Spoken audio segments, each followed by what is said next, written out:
สถานีวิทยุกระจายเสียงแห่งประเทศไทยจังหวัดเชียงใหม่ AM 1476 กิโลเฮิรตซ์สถานีวิทยุภาคภาษาชาติพันธุ์แห่งเดียวในประเทศไทยที่มีความทันสมัยเชื่อถือได้สร้างอัตลักษณ์กลุ่มชาติพันธุ์สู่สากล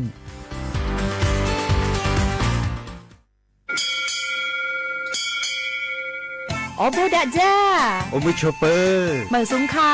ปอกว่าย้อจงอุดูธรรมาสถานีวิทยุภาษาชาติพันธุ์แห่งเดียวในประเทศไทยทันสมัยเชื่อถือได้แล้วพบกันที่สวทเชียงใหม่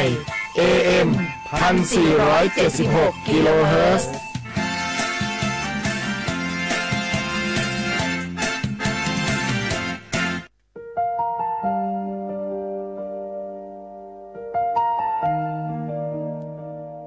ขอน้อมเกล้าถวายอาลัย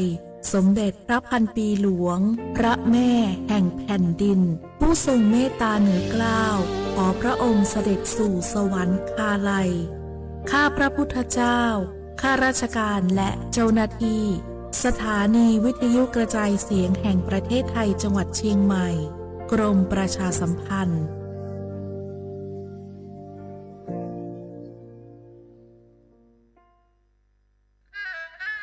กราบก้มบังคมบาทปิยราชธิดาพระเสด็จสู่ฟ้าปวงประชาร่ำให้ครวญนานาพระกรณียกิจในดวงจิตทวินหวนทุกเร้าเศร้าในสวงพระคือดวงใจไทย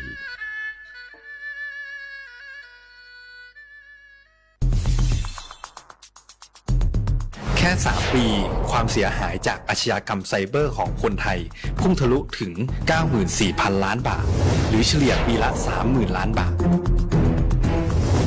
ทุก1ชั่วโมงเราเสียเงินกว่า 3.4 ล้านบาทให้กับมิจฉาชีพออนไลน์โจรไม่เห็นใจคนอาชีพไหนอายุเท่าไหร่สถานะทางการเงินแบบใดหมอพ่อค้านักธุรกิจนักเรียนแม่บ้านข้าราชการเกษียณทุกคนตกเป็นเหยื่อได้เสมอและวันหนึ่งอาจเป็นคุณหรือคนที่คุณรักเพราะจุดอ่อนร่วมของเหยื่อคือความเร่งรีบขาดสติหรือแม้แต่บางครั้งก็เกิดความโลภเกินไปอย่าปล่อยให้การกดคลิกเดียวลิงก์เดียวทำให้โจรยิ้มกว้าง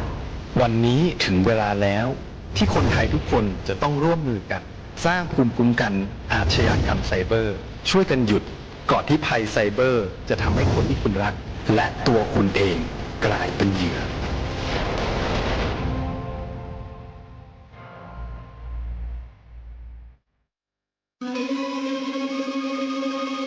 ก้าวสำคัญมาถึงแล้วเจียงใหม่นครหลวงของล้านนาสู่การเป็นมรดกโลกต่างวัฒนธรรมขององค์การยูเนสโกเมืองที่ยังมีชีวิตและมีประชาชนอาศัยอยู่ร่วมกันวันที่ 3-8 สิงหาคม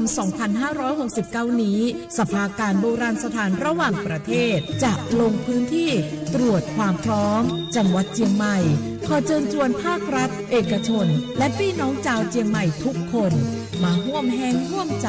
พัฒนาปรับปรุงพื้นที่ทั้ง5ประตู4แจ่มตามแนวคูเมืองและ7วัดสำคัญวัดเจียงมั่นวัดพระสิงห์วัดเจดีย์หลวงวัดพระธาตุดอยสุเทพวัดสวนดอกวัด7ยอดและวัดอุโมงค์ช่วยกันดูแลให้สะอาดงดงามคงคุณค่าสถาปัตยกรรมดั้งเดิมเพื่อต้อนรับการตรวจครั้งสำคัญนี้ร่วมกัน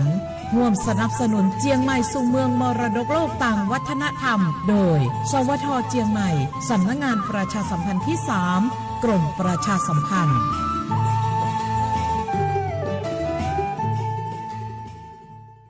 ข่าวดีของคนที่ใช้สิทธิบัตรทองหรือบัตร30 บาทเมื่อเจ็บป่วยเล็กน้อยใน16อาการเพียงยื่นบัตรประชาชนก็รับยาได้ที่ร้านยาใกล้บ้านที่มีสติ๊กเกอร์ร้านยาคุณภาพของฉันให้บริการดูแลอาการเจ็บป่วยเล็กน้อยจะปวดหัวปวดข้อเจ็บกล้ามเนื้อมีไข้ไอเจ็บคอปวดท้องเสียหรือผดผื่นคันเข้ารับบริการที่ร้านยาได้แล้วเภสัชกรจะคัดกรองอาการเบื้องต้นรับยารักษาตามอาการไม่เสียค่าใช้จ่ายใดๆสอบถามเพิ่มเติมสายด่วนสปสช1330 รู้ยังสปสช มอบสิทธิให้คนไทยทุกคนป้องกันก่อนป่วยฟรี ไม่ว่าจะเป็นฉีดวัคซีน รับยาคุมกำเนิด ถุงยางอนามัย คัดกรองมะเร็งปากมดลูก มะเร็งลำไส้ใหญ่ ตรวจเบาหวาน ความดันโลหิตสูง เจาะเลือดตรวจคอเลสเตอรอล หรือฝากครรภ์และคุมกำเนิดเป็นต้น เพื่อลดความเจ็บป่วยและประหยัดค่ารักษาพยาบาล ตรวจสอบสิทธิได้ง่ายๆ ที่แอปเป๋าตังกระเป๋าสุขภาพ เมนูสิทธิสุขภาพดีป้องกันโรค สอบถามเพิ่มเติม สายด่วนสปสช 1330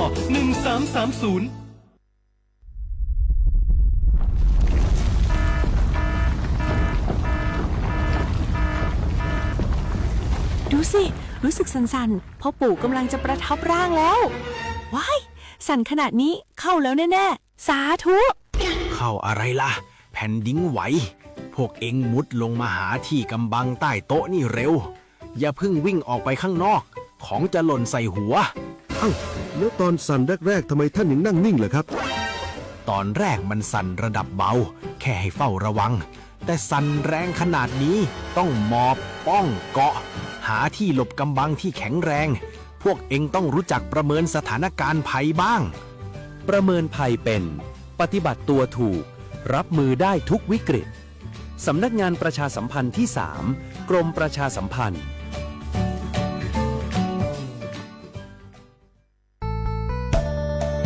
สถานีวิทยุกระจายเสียงแห่งประเทศไทยจังหวัดเชียงใหม่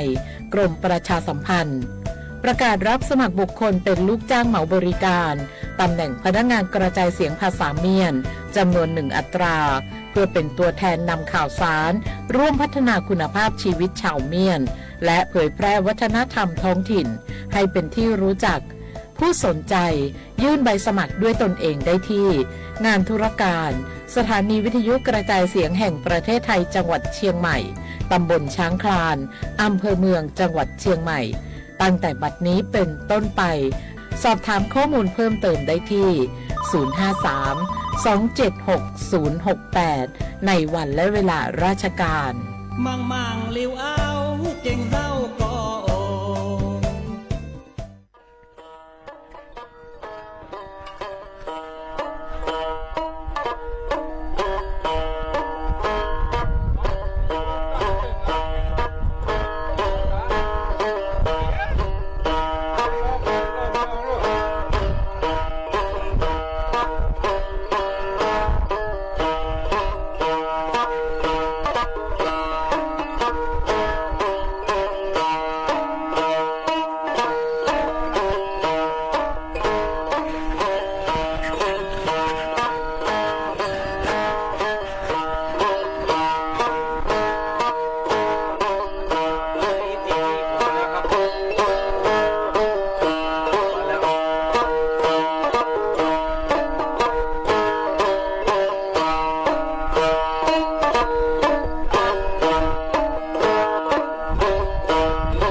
吃吗？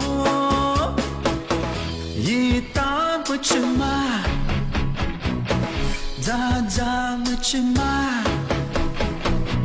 杜拉不吃吗？不吃吗？不吃吗？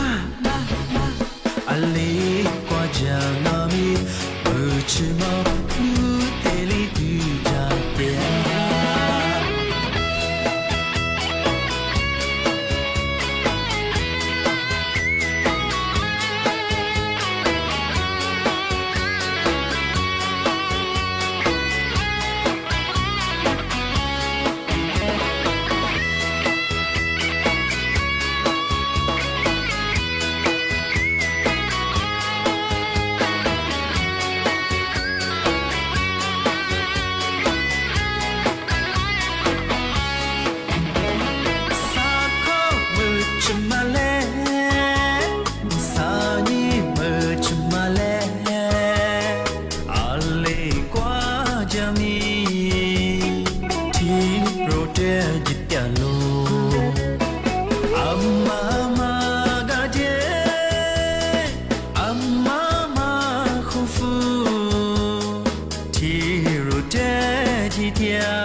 学话不让话啊，那么啥，你莫话你啥莫啊？รายการลิสงโดดสุดขวาจบแล้วไงเฉพาะว่าถ้าวิทยุความยินนาจาสูงอาทิตย์ทาวหลายสวัสดิ์สุดละคือหัวขวางงานี่มีลิสงประกาศกุบทาจิ้มหมายงาสถานีวิทยุงากระจายเสียงแห่งประเทศไทยจังหวัดเชียงใหม่ว่าโดยจ้างอาทิตย์ทาววิทยุว่ามือจะมางงบัญญัติว่ายิ่งครึ่งความถี่อย่างคือที่ตัวลีเฮียชิดสุดว่าจงยันตัวหลังว่ายี่ระบบเนี่ยคือระบบเองที่แม่ทาวระบบไลฟ์สุดแบบไงเฟซบุ๊กยิ่งเพลงก็แบบสวทเชียงใหม่AM 1476กิโลข้างลิสงด้วยมางงไม่คือยี่เวลาก็มาคือไงถึงมาคือเหนียวขวาด้วยไหนๆว่าคือฉมมุขวานี่เจมุว่าแต่ขวาโด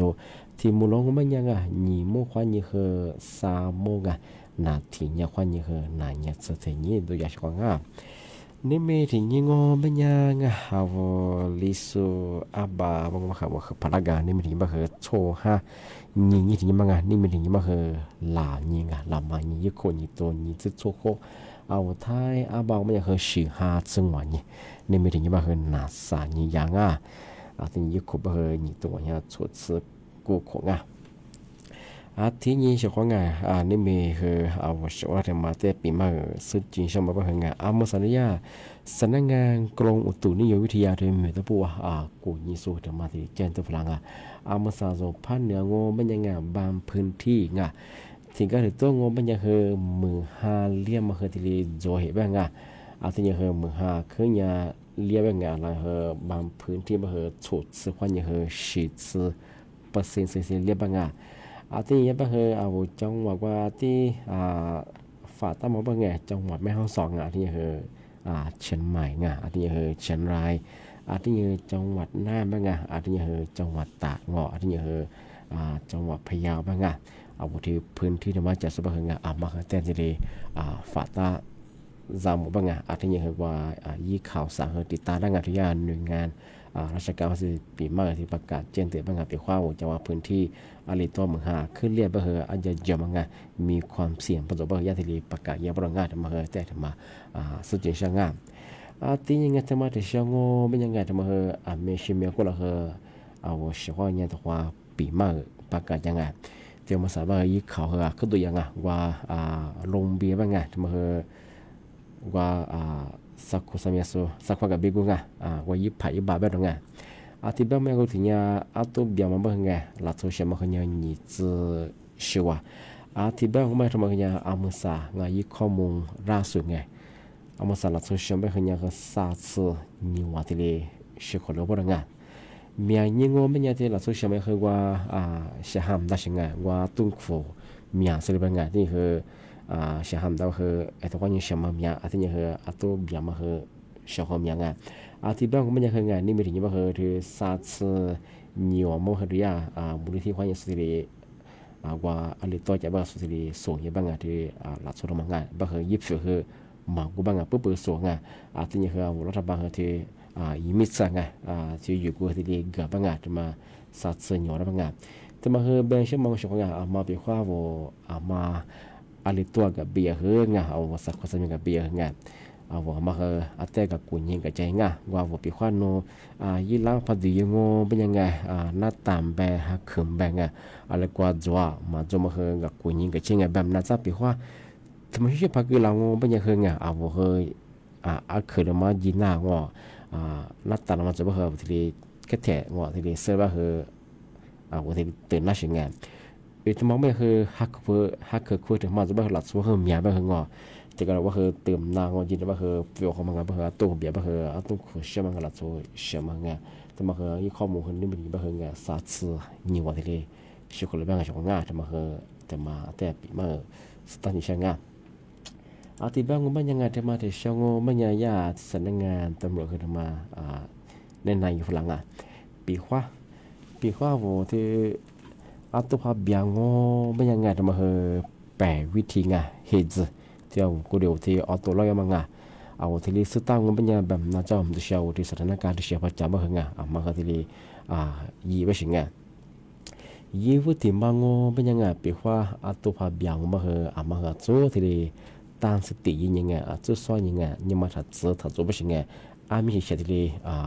ตื่นดุยไม่ใช่ไงปีว่าอัตุภาพยังมาหัวยี่มาถึงมังโงเป็นยังไงปีว่าโนเยอะกับมาเหออัตุภาพยังมากกว่ายี่ลิดไงสุกว่ายี่สักแสนกว่ายี่ลิดพอจะมาเหอยี่ลิดถ่ายใช้ไปไงถัดจะไปไงกว่ากุยเตยไม่ใช่ไง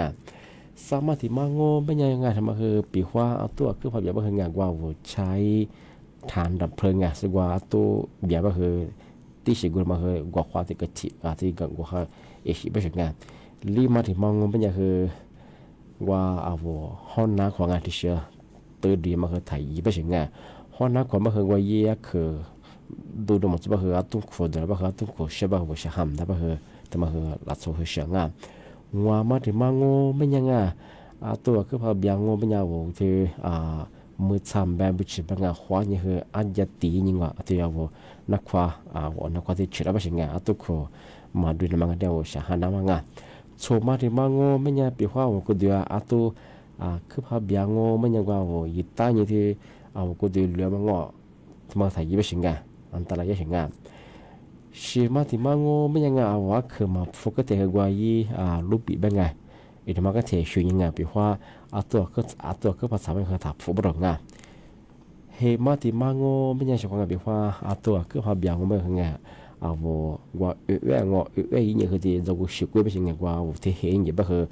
ตุ้งคุมาคือพิมพ์เดือดบ้าคือว่าเชื่อหำนางมาคืออันตรายงานมาคือแปลวิธียาทีนั่นในฝรั่งที่บ้านเชื่อความว่ามาอะไรตัวกับเบียกว่าอย่างเงี้ยที่ผ่านบาร์ที่เชื่อไงเอาพัดอยู่ยังไม่ยังไงฮักคือคัวอะไรตัวดางอปีว่าตัวพาเบียงบ้าคืออะไรจิตสปากิเลบ้าว่าย่าทานนี้ไฟมาคืออะไรตัวละมาไงคือกับกูยิงกับเชี่ยจากว่าที่นัดตันมาคือฝนหน้ามาไงปีว่าเย็นกูมาคือตัวที่ไม่ใช่พาเบียงบ้าคือไงที่เลยเตือนน่าเชื่อไงมาคือแต่มาแต่ที่ปีมาสิ่งที่ช่าง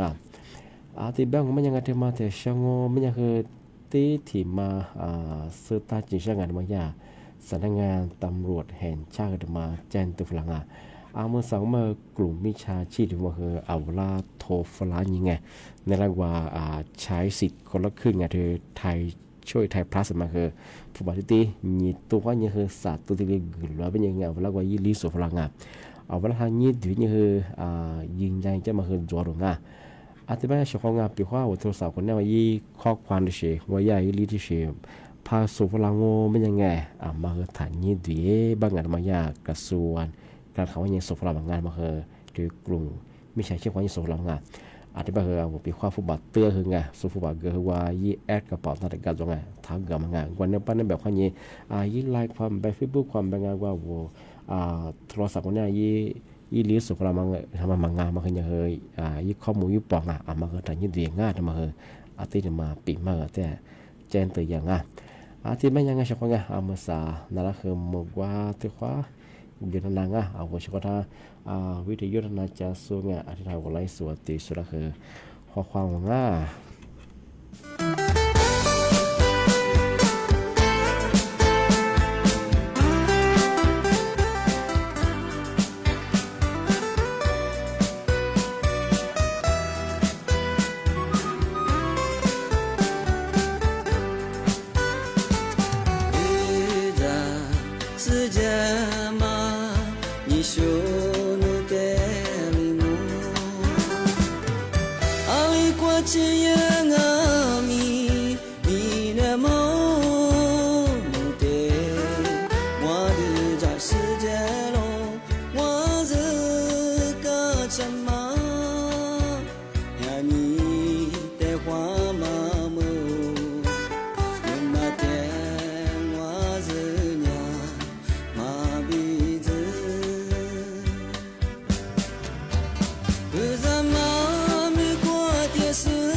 Chama,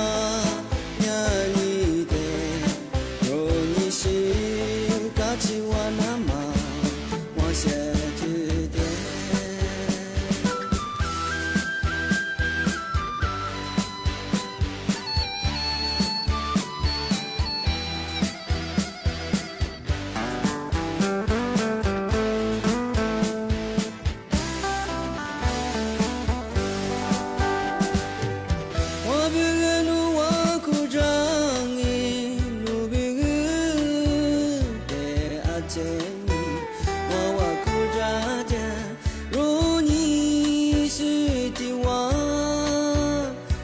这么样你呀，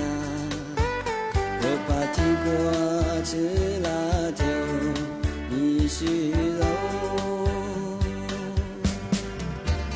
只知努我的路的，我路不是路的你，我做嘛与你爱。不知若令我看我，你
ที่ยังไงจะมาเชื่อ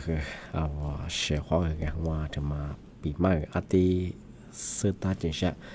เอามาที่ซาจืไงที่ซาเกิดมาตัวที่ยิ่งมาก็โดนกันตายยิ่งที่สุดท้ายไม่ใช่ไงยังไม่เอาแทงก็ไม่เคยยังคาถาที่ซาจืไม่เคยเอาที่จุว่าสุดท้ายยิ่งทำไม่ได้ไม่ใช่ไงยี่ห้อที่มางอไม่ยังไงถ้าจุดจ่า不懂啊ถ้าจุดจ่าว่ามันยังปีว่าส่วนนี้มาโทฟลาอีข้อความโทฟลากูเลยว่าเราที่ลีจะมันไงอะไรเชื่อโทรศัพท์ว่านี่เชื่อฟลาว่าข้อความโทฟลามันไงที่มันยังถ้าจุดจ่าไม่ใช่ไงนี่มาที่มางอมันยังถ้าจ่า不懂啊ถ้าจ่างอมันยังไงแบงค์มางอมันยังอะไรเชื่อผู้บักเที่ยวโอ้มายี่ข้อมูลสูงมาไงว่ายี่ข้อมูลมากูนี่มาตัวนี้แล้วก็ข้อหลังสิ่งหนึ่งงานสิ่งเอกชนมากูนี่มาเชื่อผู้บาดเจ็บมาที่ชลีสามงอแต่มาถัดสามไม่ใช่ไงสามมาที่มางอไม่ยาฐานนี้ดูยี่บุรุษไงฐานนี้แบบมางอมาที่โทรศัพท์คนนี้ว่ายี่ข้อความไง SA ความเยโซยี่ลิงก์โซฟลานุญาผู้โชคดีหรืองอนุญาทัศนเขาว่านี่คือผู้บ่าวก็มีว่าแต่มีว่ามันก็ใช่เมื่อสาวรัฐบาลว่านี่ยาผู้บ่าวคนละครึ่งมันก็ใช่เธอไทยช่วยไทยพลัสมาผู้บ่าวที่จริงๆมันว่าเฮียที่ตัวที่เล็กกับเป็นเนี่ยว่ายี่ลิงก์โซฟลาเงานี่ดูนี่คือมีอะไรไม่ใช่ที่โซฟลาเช่นไงที่แบบเนี่ยนะทางนี่ดูนี่คือมียี่สิบมานี่จูบสิแกที่นี่เหรอแล้วก็ยืนยันยังมังที่แบบมาเหรอเนี่ยเหรอฐานนี่บทงานที่สัตว์มังยี่วุฒิมาแบบเหรอเนี่ยเหรอฐานจุดจ่างนี่มาถึงมันเนี่ยเหรอฐานฉาสามมาถึงมันเนี่ยเหรอฐานนี่ไม่ใช่ไงฐานจุดจ่าฐานฉาฐานนี่บางงานมาเหรอสัตว์มาเหรอนี่มาอุดรก็ได้เนี่ยเหร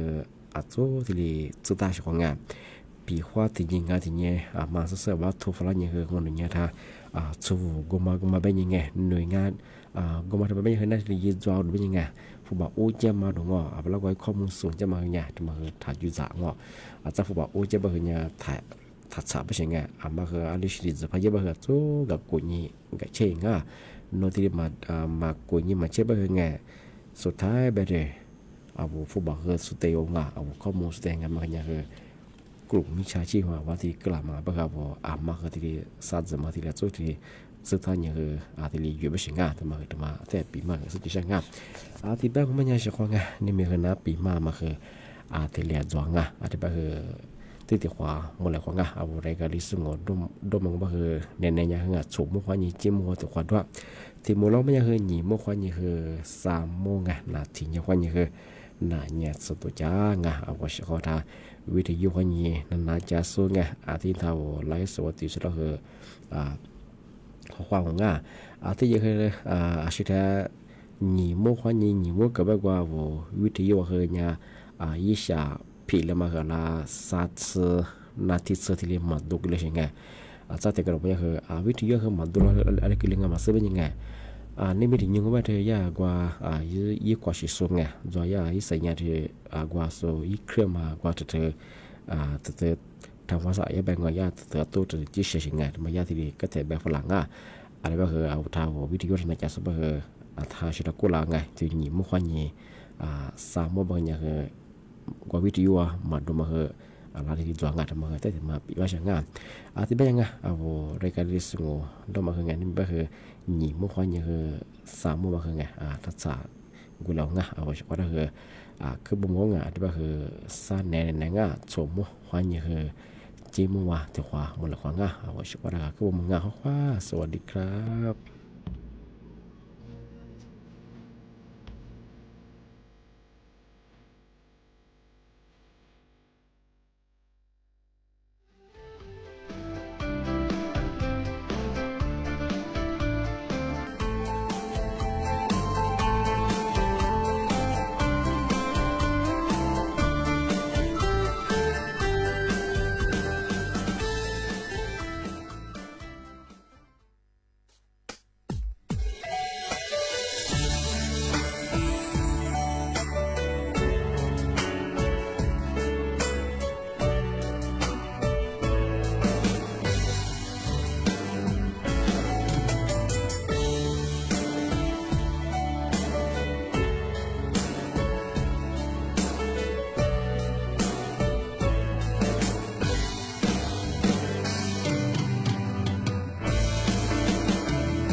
จายเสียงแห่งประเทศไทยและเครือข่ายทั่วประเทศเสนอข่าวต้นชั่วโมงรู้เร็วรู้